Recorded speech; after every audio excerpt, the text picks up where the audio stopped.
Hello guys, आप सभी का स्वागत है मेरे चैनल वाईफाई फाइनेंशियल्स पे। और आज हम एक बहुत ही बेहतरीन फीचर के बारे में डिस्कस करने वाले हैं जिसका नाम है DDPI। ठीक है, तो DDPI का फुल फॉर्म है demat debit and pledge instruction. ठीक है, तो मैं इसको DDPI करके ही आगे वैसे बोलूँगा, आप समझ लेना इसका फुल फॉर्म। आपके स्क्रीन पे अभी लिखा हुआ आ गया होगा। ठीक है, तो चलो इसको समझ लेते हैं कि ये फीचर इस क्या है और किस लिए हमें ये फीचर रिक्वायर्ड है। ठीक है, और क्यों ये फीचर बहुत ही इंपॉर्टेंट फीचर बन सकता है जो लोग स्विंग ट्रेड करते हैं, पोजिशनल ट्रेड करते हैं। ठीक है, तो ये 1 सितंबर 2022 को इंट्रोड्यूस हुआ था और अब जाके धीरे धीरे सभी ब्रोकर्स इसको इम्प्लीमेंट कर रहे हैं। ठीक है, तो अभी कुछ ब्रोकर्स में ये सब चीज़ में बहुत ही ना हेक्टिक है इसका प्रोसेस। ठीक है, बहुत सारे इस ब्रोकर में तो ऑफलाइन प्रोसीजर है, लेकिन धन में ये ऑनलाइन प्रोसीजर है। तो हम जानेंगे कि कैसे आप इस फीचर का इस्तेमाल कर सकते हैं। और बेसिकली ये वीडियो ना डेडिकेटेड है DDPI फीचर क्यों रिक्वायर्ड है, क्या इंपॉर्टेंस है इसकी। तो देखो, अगर कोई भी स्टॉक को आप डिलीवरी पे लेते हो, बाई करते हो, ठीक, और होल्ड करते हो उसको 1 दिन 2 दिन 10 दिन 20 दिन जितने भी दिन के लिए आप होल्ड करते हो, तो देखना जब भी मिस आप खरीद तो सकते हो बहुत आसानी से। ठीक है, लेकिन जब आप बेचोगे ना, तो बेचने के टाइम में ना CDSL के वेबसाइट पे वो रीडायरेक्ट होता है टी पिन के लिए। तो वहाँ पर आपको एक टी पिन जनरेट करना पड़ता है, हर बार जनरेट करना पड़ता है वो टी पिन। ठीक है, जितने बार आप बेचोगे उसको हर बार, ऐसा नहीं कि आपने एक बार कर लिया तो फिर आप ना महीने भर तक आप फ्री हो, ऐसा नहीं। आज आप डिलीवरी में से कुछ स्टॉक बेच रहे हो तो आज आप टी पिन वहाँ पर में से डाले हो, फिर बेच सकते हो। फिर ना सेकंड डे आपको मिस और बेचना है उसमें से, तो फिर ना आपको सेकंड डे फिर से टी पिन डालना पड़ेगा। तो इसमें क्या होता है ना मिस, ये थोड़ा सा लॉन्ग प्रोसीजर होता है। आप ना मिस जिस प्राइस पे आप चाहते हो सेल करना, वो प्राइस बहुत बार मिस आउट हो जाता है। ठीक है, तो फिर ना इसके के लिए टी पिन सिक्योर है, लेकिन ना बहुत ही लंबा प्रोसीजर है। और टी पिन के पहले क्या होता था कि मिस लोग ना POA फॉर्म देते थे। आज भी मिस बहुत सारे ब्रोकर में ये सिस्टम चलता है POA का। ठीक है, लेकिन मैं कभी रिकमेंड नहीं करूँगा आपको कि आप POA फॉर्म किसी ब्रोकर पे मिस आप सबमिट करो, क्योंकि POA का फुल फॉर्म होता है power of attorney. POA form देने का मतलब कि आपने पूरी पावर दे दी अपने अकाउंट की, अपने इस जो भी ब्रोकर है उसको आपने ना पूरी 100% पावर दे दी। आपका ना अगर वो अकाउंट से पैसा भी अगर वो निकाल सकते हैं। ठीक है, आपके होल्डिंग्स को बिना बताए बेच सकते हैं, मिस म्यूचुअल फंड्स को बिना बताए बेच सकते हैं। आपके हर चीज़ पे उसका मिस ना वो मिस पावर आ जाता है, हर चीज़ को वो कंट्रोल कर सकते हैं। आपने ना पहले सुना होगा, कुछ साल पहले कार्वे ब्रोकिंग का सीन हुआ था, जिसमें क्या हुआ था कि बहुत सारे लोगों का ना डीमैट अकाउंट पे कुछ पैसे पड़े हुए रहते थे, तो वो पैसा खुद से डिडक्ट हो जाते थे किसी किसी चीज़ में। ठीक है, या बहुत सारे लोग का पैसा ही ज़ीरो हो जाता था। ये शेयर्स रखे हुए हैं होल्डिंग पे, तो वो शेयर से बिल्कुल मिस गायब हो गया अचानक से। ठीक है, उनको कुछ पता नहीं चला ऐसा। ठीक है, म्यूचुअल फंड्स होल्ड किए हो तो म्यूचुअल फंड भी गायब हो गए उनके। ठीक है, तो इस टाइप का सीन होता है। तो इसी चीज़ को टैकल करने के लिए, ठीक है, सेबी ने अभी एक न्यू फीचर इंट्रोड्यूस किया है DDPI। तो DDPI देखो, ये ना सिर्फ दो ही पर्पस के लिए ब्रोकर यूज़ कर सकते हैं। पहला तो मिस ना जो भी आप अपने स्टॉक्स को बेचोगे, ये म्यूचुअल फंड्स और ना जो भी बाकी सब चीज़ इंस्ट्रूमेंट है उस पर अप्लाई नहीं होता है, ये सिर्फ स्टॉक्स पे अप्लाई होता है DDPI।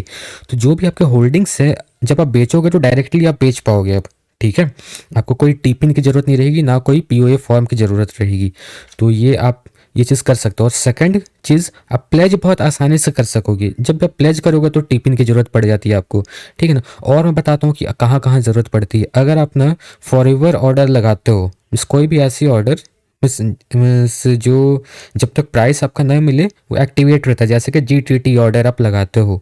ठीक है, तो डेली आपको टिपिन डालना पड़ेगा मॉर्निंग में आके। ठीक है, लेकिन यहाँ पर ऐसा सीन नहीं है। आपने एक बार DDPI फीचर वो कर दिया, आपको टिपिन से बिल्कुल राहत मिल जाएगी। तो देखो, पहली बार ऐसा हुआ कि ना ऑनलाइन आप खुद से अप्लाई कर सकते हो DDPI के लिए धन के थ्रू। तो हम देख लेते हैं कि किस तरीके से आप DDPI के लिए अप्लाई करते हो। इसका एक छोटा सा फीस है, फर्स्ट टाइम इसमें एक्टिवेशन फीस है, क्योंकि ये स्टैम्प पेपर पे होता है। तो मैं आगे आपको दिखाने वाला हूँ। तो वो एक्टिवेशन फीस वगैरह आपको देना पड़ेगा, 100 रुपये है वो सिर्फ, और वो वन टाइम सिर्फ है ये फीचर को इनेबल करने के लिए। क्योंकि देखो, स्टैम्प पेपर में वो देना है, स्टैम्प पेपर खरीदना है ब्रोकर को। ठीक है ना, उसका आगे प्रोसीजर करना है, तो उसमें थोड़े पैसे खर्चे होते हैं ब्रोकर के साइड से। तो कोई भी ब्रोकर अपने साइड से वो चीज़ नहीं करेगा, ठीक है, इतने सारे लोगों के लिए। तो मैं आपको अभी एक्टिवेट करके दिखाता हूँ मैं कि किस तरीके से आप कर सकते हो।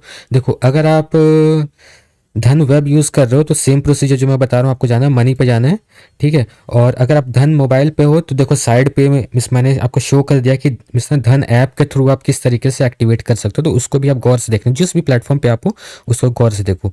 तो देखो यहाँ पर आप देख सकते हो DDPI, enable DDPI for fast sell. तो इस पर हम एक बार क्लिक कर लेते हैं। अब देखो यहाँ पर जब हमने क्लिक कर लिया तो देखो यहाँ पर DDPI का ये विंडो एक ओपन होके मिस आ जाते हैं, ठीक है। तो इसको आप एनेबल कर दोगे, 100 रुपये का फीस आपको पे करना वन टाइम, ओके। फिर देखो यहाँ पर एक फॉर्म मिस खुल गया है, ठीक है। एक फॉर्म खुल गया, इसको ई साइन करना पड़ेगा सबसे पहले आधार कार्ड से, ठीक है। तो अपना आधार कार्ड और जो नंबर आधार कार्ड से लिंक है, ठीक है, आप उसको मीन्स अपने साथ रखना, क्योंकि आपको ना रियल टाइम में वो डालना पड़ेगा। जैसे कि आप नॉर्मली ई साइन करते हो सेम प्रोसीजर है, ई साइन आपको करना पड़ेगा। तो देखो यहाँ पर ये इसका फॉर्म ओपन हो गया है। तो यहाँ पर देखो एक ना स्टैम्प पेपर है, ठीक है, 50 रुपीज़ का स्टैम्प पेपर है जो कि उनको ख़रीदना पड़ता है, ठीक है, हर बार। तो देखो स्टैम्प पेपर पे ऑफिशियली मीन्स वो आपका वो DDPI फीचर के लिए वो प्रोसेस होगा।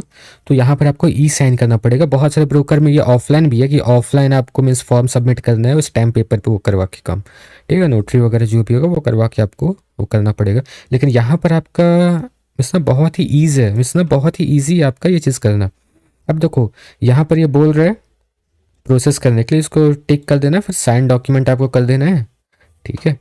तो यहाँ पर आप देख सकते हो एक NSDL का ये वेबसाइट खुल गया। अब यहाँ पर से ना आपको यहाँ पर टिक करना पड़ेगा सबसे पहले, उसका नीचे देखो आपको ना आधार कार्ड का नंबर डालना है, तो अपना आधार नंबर उस पर डाल देना। तो मैं भी एंटर कर लेता हूँ। तो चलिए आधार कार्ड का नंबर मैंने एंटर कर लिया है। अब सेंड OTP का ऑप्शन है, इस पर आपको क्लिक करना है।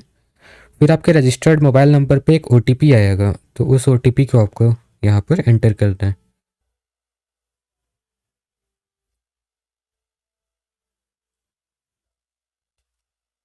अब OTP को हम वेरीफाई कर लेंगे। बहुत ही सिंपल प्रोसेस है, जिस तरीके से आप ना ई साइन करते हो बाकी सब जगह डीमैट अकाउंट हो खोलते वक्त या जो भी समय बैंक अकाउंट खोलते वक्त भी करते हैं, तो फिर सेम चीज़ आपको करना है। आप देखो यहाँ पर डॉक्यूमेंट साइन हो गया, ई साइन सक्सेसफुली कंप्लीटेड।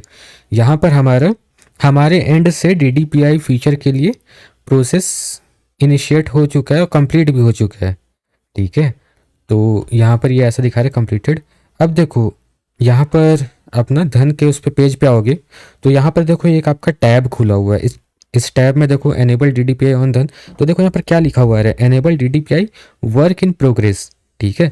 तो इसको ना 24 घंटे का समय लग सकता है एक्टिवेट होने के लिए। एक बार आप प्रोसेस कर दिए तो 24 घंटे में कभी भी ये एक्टिवेट हो जाएगा, 24 घंटे के अंदर, ठीक है। तो अगर आपको नोटिफिकेशन चाहिए जब भी आपका DDPI फीचर एक्टिवेट होता है तो नोटिफाई पे आप क्लिक कर सकते हो, वो नोटिफिकेशन आपको मिल जाएगा। आशा करता हूँ आपको ये वीडियो पसंद आया होगा और आपको कुछ नया सीखने को मिला होगा DDPI फीचर के बारे में। तो वीडियो को लाइक करो, शेयर करो, चैनल को सब्सक्राइब करो, ठीक है। और अच्छे से ट्रेड करो, अपना ख्याल रखो। Good bye.